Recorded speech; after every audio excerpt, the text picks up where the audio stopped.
Welcome back to the second episode.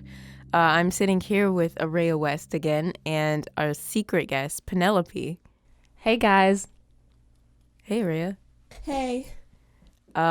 So this episode is going to be about New Year's resolutions because it's a new decade, new year. I'm going to take 2020, y'all. Yeah, 2020, baby. And then second episode, we're also going to be talking about college applications because that's a source of a lot of anxiety and, you know, the difference between private schools and public schools. And then we'll also have Lily Cantor on a little bit later. But before, yes, Lily Cantor, stop being so surprised. Y'all need to speak. I was about to, but you kept going. No, you can speak over me. Okay. We're talking about New Year's. New Year's resolutions. I don't do them because I feel like, why wait until the new decade to start something? Why lie to myself? I know well I'm not. Why lie to yourself? Because I didn't do it November 27th. Like, it's nothing new. Like, I'm just, Why November 27th? I don't know. I thought it was going to be funny because, you know, a random date on the calendar. It's like a time. It worked. Okay. But yeah, I don't do them because, honey, I've been trying to lose weight for 10 years. Like, it's the same. It's the same. There's no It's the same resolution. November 27th. November 27th. Well, I mean, I personally, like, I think it's an excuse to actually, like, start putting forth the effort, you know? And, you know, placebo effects, they're real. It's a real theory. Right. So, like, my New Year's resolution personally is to do more still photography because I'm pretty good with writing. I probably also need. She's bragging. No, but let me explain. Stop attacking me. But like, I'm okay with writing. I do actually probably need to practice that a little bit more. But like, honing in on my craft is like this year. It's like if I wasn't doing it before, like this is the year to start doing it. You know? Right. I haven't made like a resolution, but I do feel like. I mean, 2020 is the year we've been waiting on since kindergarten. Yes. Like, I am like, this is going to be, I just have the mindset that this is going to be a great year. And I did the same last year. And last year, junior year was absolutely terrible. But social-wise, I had, like, probably one of the best years I've ever had, like, last year socially. Most of it. What about you, Penelope? Oh, I agree. 2019 was a good year for my friends. And I think with New Year's resolutions, I don't set them because I don't think I need the new year to start setting them. I don't usually have goals, though. You don't have them anyway. You know, if it happens, it happens. But, you know. If it happens, it happens. Yeah. But, yeah, I think 2020 But is if you be a good guys year. did set those resolutions, what would they be? And like, would you keep them? Probably get more than 6 hours of sleep every single night. Imagine. And then I don't even have to, like, not sleep as much as I do. Now it's like I feel bad if I get more sleep. And I'm just on my phone. But now, oh, guys, I'm getting so old. I pass out. I try to stay up past, like, 2 minutes. My body's like, You're 17. please. Hey, the 17 years 18-year-olds old. are suffering over here. She's not 18. I'm not Okay, so 18. the only 18-year-old. Well, we said 18. But, Okay. You're all older than me. I get it. But if I, substantially older, but if I, were to set a New Year's resolution, last year we had like a hashtag that we did not like real. It was like a joke between us. It was, what was it? It was. I don't remember. I don't remember a hashtag. I don't Can you remember a wait for me to hashtag. say it? Oh my god! It was like be bold all 2K19. It was dumb. It wasn't like a real hashtag.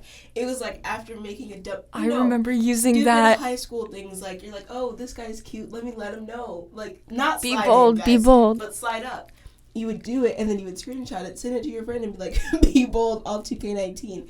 And I want to be bold all 2020, but with everything that I do, because we're going into college, into this like new chapter, and I don't want to let fear get in the way of me like making new decisions like it has in the past, which is easier said than done. But if I were to set a resolution, it would be to just go all out with everything I do. Yeah. I mean, that's appropriate. We're in a like transitioning time, so. Penelope? Yes. You agree you would also be bold? Oh, yes. I think just be bold for the rest of my life. I don't know if I need to set that New Year's be bold 2K 2020. Right. Okay. But like you guys are talking about these like really broad goals. Yeah. That's fine, but like what about like the little goals that like would actually bring you to being that in that place of like being bold? Those are the things that I'm like, that's a New Year's resolution. And I think that's my biggest And that's thing is, like that's the time to write it down and be like, these are the steps to take because this would bring me to a point where I'm like this type of person, you know? I think you're right. I'm just really bad at setting those. Mm-hmm. But we're in strategies for learning success. This like literally- that's a whole this chapter. class does tell me how bad of a student I am, which I already knew. Literally, it's like the work ethic inventory needs to improve on All work of it, and it's ethic. like you literally every have, aspect. the highest number you can get is 20, and I had like 6. My social life straight 20, but like reading and writing were good, but studying, I don't do that. No. I never felt that. Never changed it. If I saw her walking down the street, I wouldn't know a thing. I hate to say it. I don't know who this man is. No. This reminds me of Mr. Good's class in economics, and we're starting SMART The goals. honors gov class. Yes, not the AP. honors, which is still great. And we're doing SMART goals right now, and I realized I was like, I don't know how to set like a real goal. And he's like, be very specific with it. That could be your New Year's resolution. Learn how to set a goal. But yeah, I agree with you that it needs to be really, really specific so you know what you want to accomplish And those, like, in the those new year. small, real achievable ones were not like be a millionaire by December 2020. Be rich and famous. That's not specific. It's like you have to take steps before that. I don't think that's what we're ever taught. Is like you have to like set a goal before you can set a goal. And it's like to Truly. be a millionaire, like that's money. Okay, how you're gonna make that money? Oh, start a business. Okay, do you have any ideas? And like I think that's my thing. I was thinking about going. I've wanted to be a lawyer for like forever, and then you know coming into TA. Oh my I God, felt that. Yeah. acting. Like I want to be an actor. Yeah. And then it's like maybe not, which is okay. But like I go back and forth, and I've been afraid of like changing my major from lawyer because I've been telling people that for the last year and a half. And that's what I'm going to school for. And they ask me like, "Oh wow," like they're impressed. So I don't want to let them down. But I realized that like maybe I don't want to. Because I can't stand school, y'all. But being a lawyer is a lot of It's a lot of schooling. A lot of school. And like reading, like stuff I can do. But it's like I already, never mind. I already have kind of a business, a thing that I do. I've become self-employed, which is, nice to be. And I realized You sell brownies. Oh, is that what we're talking about? Yeah. Okay, I didn't sell brownies. At maybe not on school grounds, but I sell brownies. Hit me up. They are just chocolate brownies. That is all that is in them, and they're $1 each. That's a good deal. I managed to become self-employed, and I realized my dad's always wanted me to get a business degree, which I was always going to do, but with law.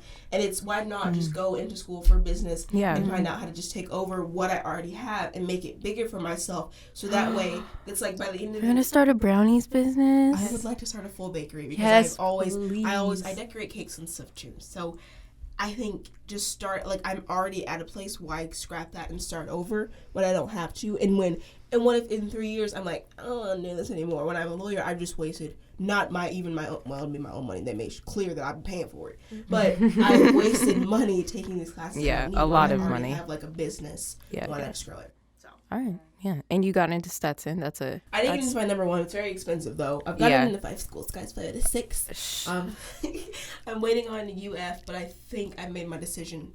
I'm waiting to tell people because I think they'll be surprised by it. You're gonna tell me after this. Yeah, you're gonna tell me okay, too. but like we gotta wrap this up. So like, because this was all about New Year's resolution, what would you guys recommend for like anyone setting New Year's resolutions? Like how to keep it, how to set those goals?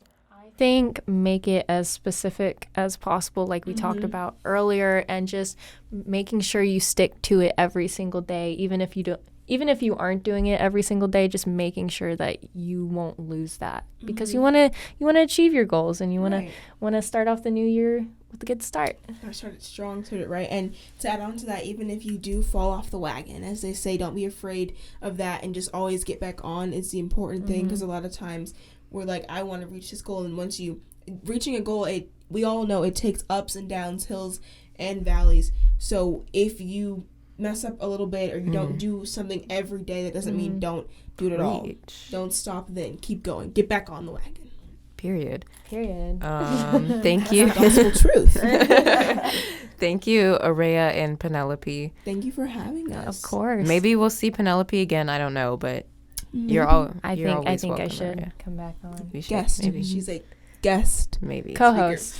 It's No. not a tricoast. Tricoast? A We're a tricoast, throuple. yes. And on that note, We're out. Bye. Okay. Welcome to the second episode of the Puffcast. I'm sitting here with Ashley Kramer and Julie Lane. Both are kind of pursuing a little bit of the film career. It's a little different for both of y'all, but today we're going to be talking about the college experience, what it's like to be in a private college versus public state university, and, you know, the worth of a film degree, specialized degrees in general. Why don't you guys start by, like, telling about your time here at DA and then how that went over into college? Oh, me. Hi, I'm Julie Lane.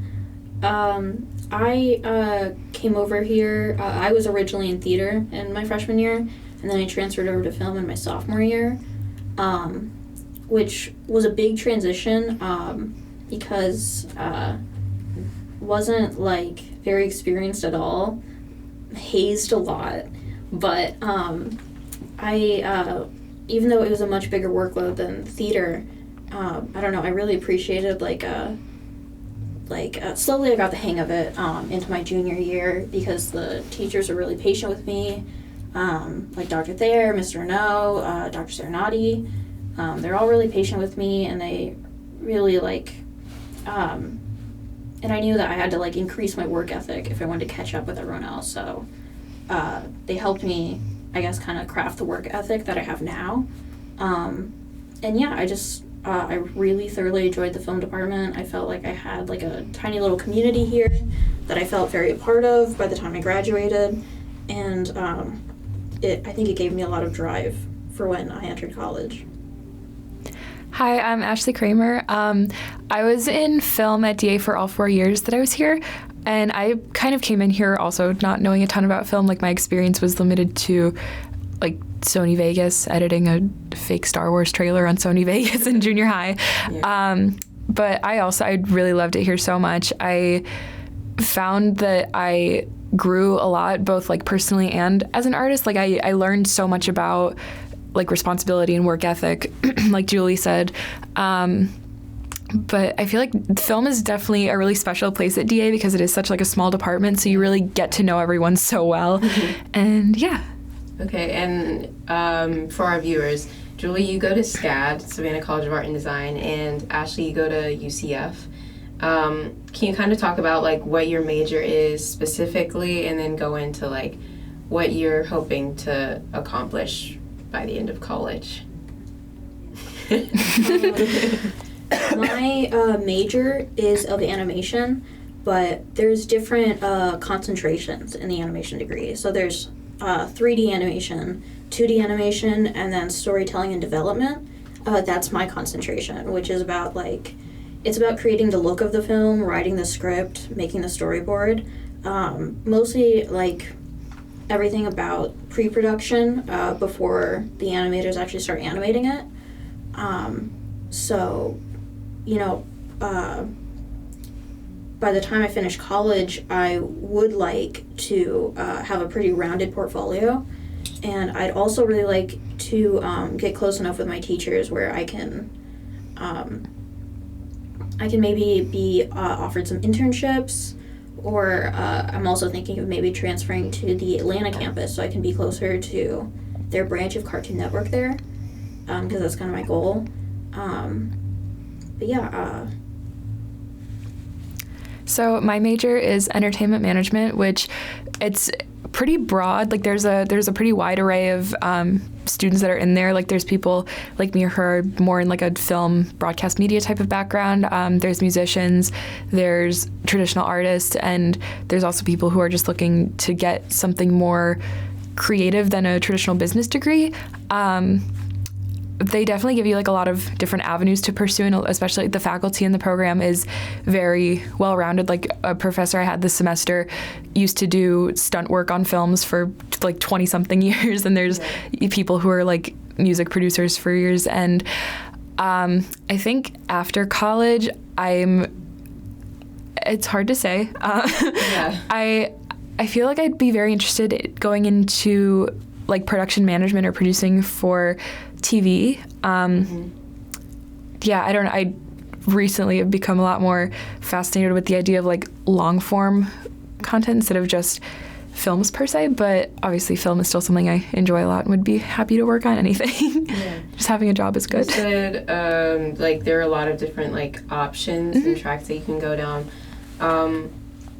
What is like, did you go into UCF thinking like, I still want to pursue film, but like maybe I just don't want to stay there like for a long period of time? Or did you go in thinking just in case like there's a backup type of situation? So initially when I was applying to UCF, I had like an intended major of advertising and PR, which is almost more like business focused than my major now, which is I guess more creative-ish. But like I still really wanted to pursue like media as a career because it's something I enjoy very much. And yeah, I feel like I've always kind of wanted to have something as a backup. I don't know, I get very worried about things, so I like having a backup plan. But I'm very happy with the major that I'm in now because I feel like I'm still doing what I love. Like I'm still able to do creative work while also having a safe backup in like the business side if I need it. That makes sense. I guess then like, how do you think that's gonna like translate though to after college, you know? Yeah, so that's a good question.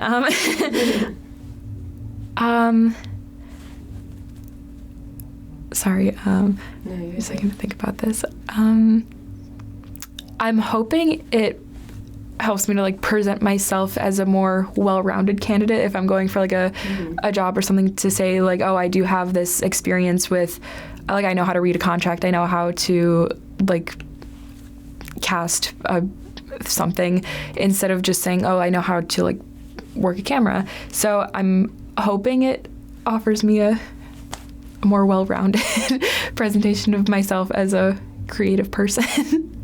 Then we'll turn back to Julie then. Do you think then that like going to SCAD and majoring specifically in animation is going to give you the same well-roundedness, or is it kind of like you're going to go off and be really like specialized in your career, like you have a set path kind of deal? Ooh, I mean, I'm really in the hot seat right now. I mean, yeah, I don't think I'm gonna have as much well-roundedness because, you know, there's concentrations in animation, so you can't really do it all.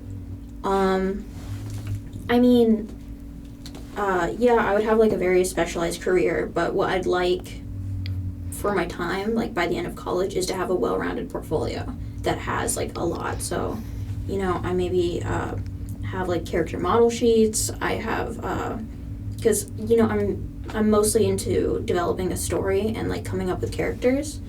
I put way too much story behind most everything. So, yeah, I would hope that my time at SCAD would, it's already been helping my drawing like a lot. It's also been helping, you know, things like the foundational classes that you have to take in your first year of SCAD have really been helping me inform my storytelling abilities. So like I took a color theory class, and that's really helping me with like coming up with color schemes for characters and environments.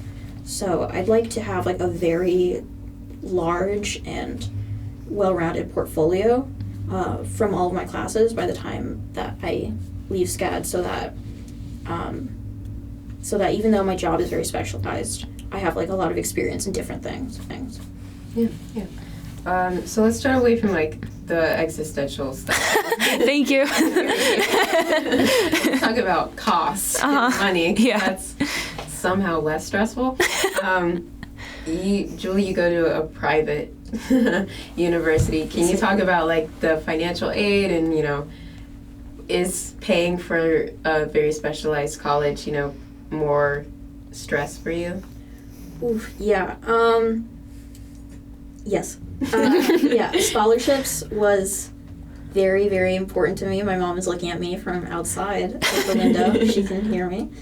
Scholarships are very important because I know that my brothers, they did, they kind of used a lot of their Florida prepaid, a ton of it, for their colleges, their multiple runs at college.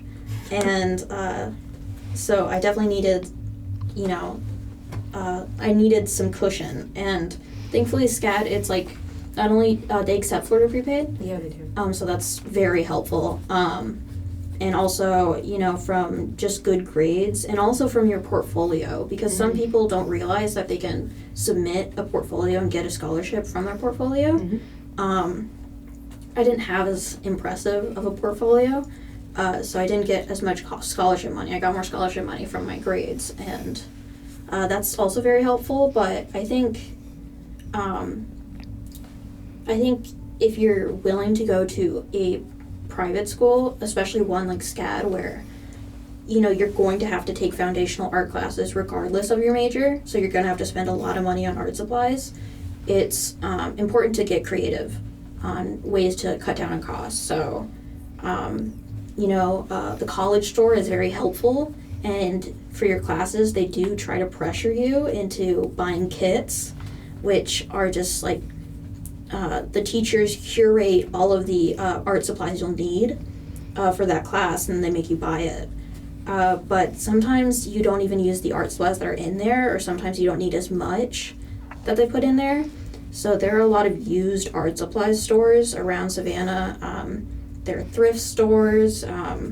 There's like antique stores. So a lot of them are very helpful because you can save some money, because they're really trying to pull it out of you.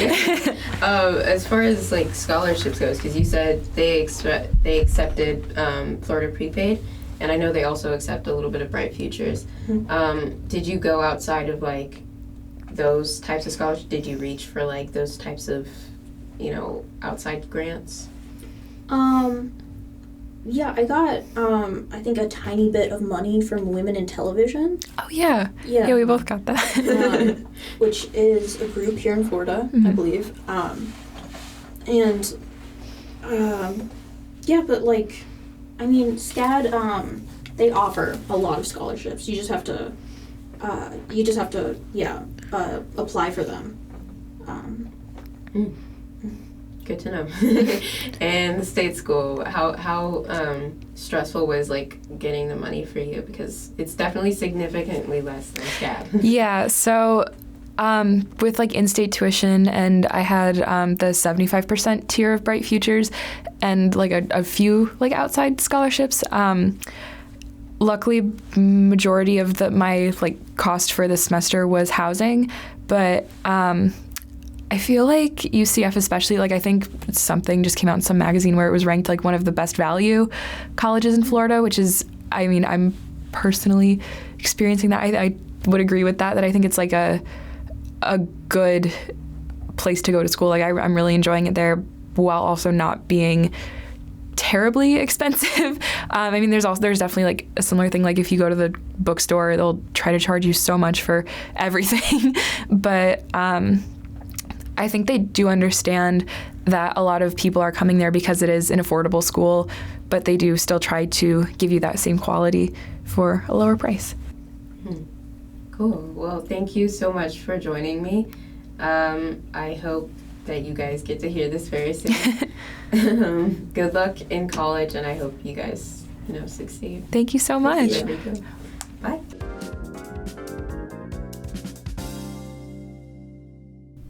And we're back with Lily Cantor, senior in the cinematic arts.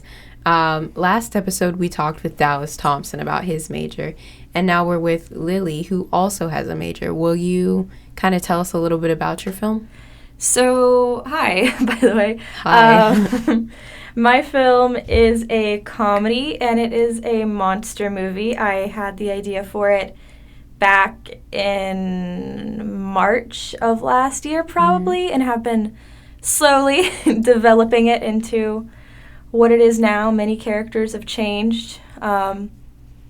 Many situations have changed, and now I'm happy to say we filmed our initial.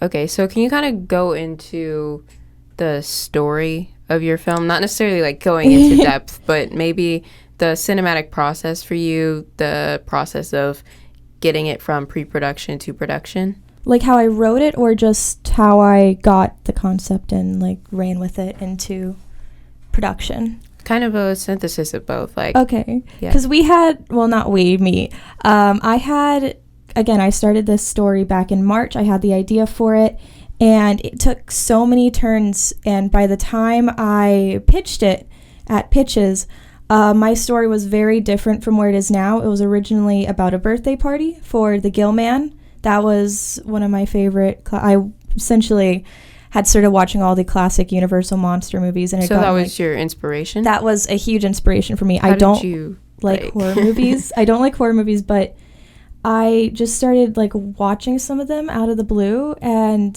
reading about how like the directors made them, and it was just so interesting to me. And I love the original books. I've read Dracula so many times. Yeah, so it was more about like, not necessarily, do you like horror movies now? No. So it wasn't necessarily about like the content, but how the directors it was that, and I just love the characters. And like as I started getting more into how they made these original movies, I like kind of fell in love with practical effects, costume design, makeup art, all of that was just so like interesting to me, because in my mind I was like, okay, there was such different technology than we have now. Like now we can just go in CGI, big blockbuster movies. Just the new Invisible Man, I don't think they had a guy play him for any of it. They just put a little CGI of the chair moving, whatever.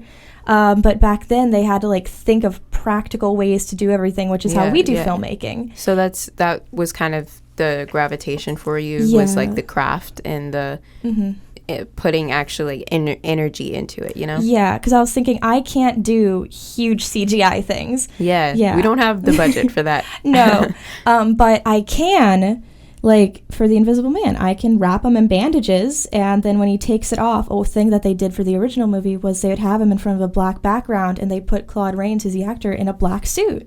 So when he's taking off his bandages, it looks like he's invisible. So like I can do that, but I can't do huge CGI. And so it was so interesting to me, and I love to mess around with practical effects. I know I haven't like a huge amount, but just doing things to where you can create a whole different world.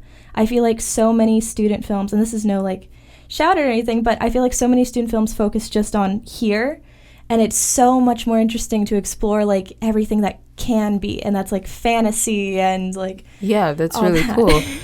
What were some of the things that you did? Because you mentioned the Invisible Man and like black on black, it makes him look invisible. What were some of the things that you did on set? So all the actors except for the Invisible Man had makeup on. It ended up that we decided that the Invisible Man, because it is a comedy, it's not serious, it's family friendly. I can't do anything that is not like... You've established you don't like horror movies. I don't like horror movies, no, and that's why I was scared of doing this a little bit, because I was scared it would lean more towards that, but the characters can go in so many different ways, it's fine. But we decided the Invisible Man should be naked the entire movie, so he's not there. You never see him. That got rid of the problem of having to do anything costume-wise with him, so that left everyone else. We ordered a like necklace and belt from Etsy that was sent from Egypt for the mummy. We went to thrift shops, Faith and I, cross town, found some old wedding dresses, and we ripped it up, soaked it in tea, got a bed sheet. Why tea? It's supposed to look old. So to make her dress look old, we soaked it in tea and coffee for a while. Not the best smelling after a little bit. No, I feel like that would be really, well, I don't know about tea and coffee, but like maybe some mint tea would be really nice. The problem that made it smell weird was the linen, the old linen. I think this dress was from the 20s, and I'm but so like sorry if you're soaking a wedding, like an old wedding dress in like some chamomile, yeah, or like some nice bedtime, like I feel like it just started to smell musky a little bit. But we had it was like a big stew pot, and we had it sitting there for a while, and then we wrung it out. It took like a day or so to dry because we didn't want to put it through the dryer and it lose some of the color. And then we took a full bed sheet and just ripped it up and did the same thing to those, so they also looked brown. And then we took a different bed sheet and ripped it for the other dress. So Mummy and the bride of Frankenstein, I figured she would be more fun to play with than real Frankenstein. What about some of your other characters? What else? So did you we do? have Jekyll and Hyde, who is the main character. We have Dracula, Invisible Man, and the Bride of Frankenstein. Essentially, Jekyll and Hyde. They are two different people, have decided to test these 4 monsters in a room and see how far he can push them physically. So he's locked them in a room. We built the room. It took a few hours for us to make. It was very fun to make. And then on the other side of the wall, we set up Jekyll and Hyde's little room where he's stalking them, you know. He's setting up these little things. We had my cat come in for a few shots. That's cool. She was not happy.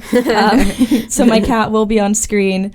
Yeah, when can we see her on screen? When can we see your cat? It will be... Because that's what I really care about. Yes. The film will be shown in Showcase, which I believe is May 8th in the Dubo Theater. May 8th. May 8th? I think that's the day of Showcase. It's always... okay. It's the first Friday of May, typically, and that's the 8th. So that's what I'm just banking on right now. Well, as we get closer, we'll make sure we'll verify that. Yeah. don't take my word for it. But it is in May. It's in the springtime. And you Yes. can go see Lily's monster film. And my cat. Yeah. And my cat. We don't care about, like, the amount of time you spent on the monsters. We care about your cat. Yeah. Well, Sorry. I mean, she helped make it. She did.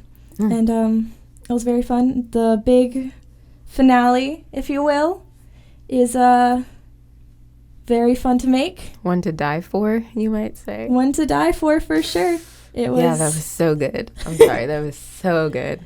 Listening back in the audio, I'm saying action, and you can just hear the complete fear in my voice of what we were about to do. And we watched it back, and I'm so happy with that shot, and I'm so happy with that scene. We have a lot of not problems, but we have a lot of editing to get through, which is always a problem for me. And I'm so excited for it to be shown. We might have to do some reshoots, but I mean, that's film, you know? Yeah. And Well, thank you so excited. much for stopping by and telling us about your film. Thank you for having me. Yeah. I'll see you around. See you around, Lena. Bye. Bye.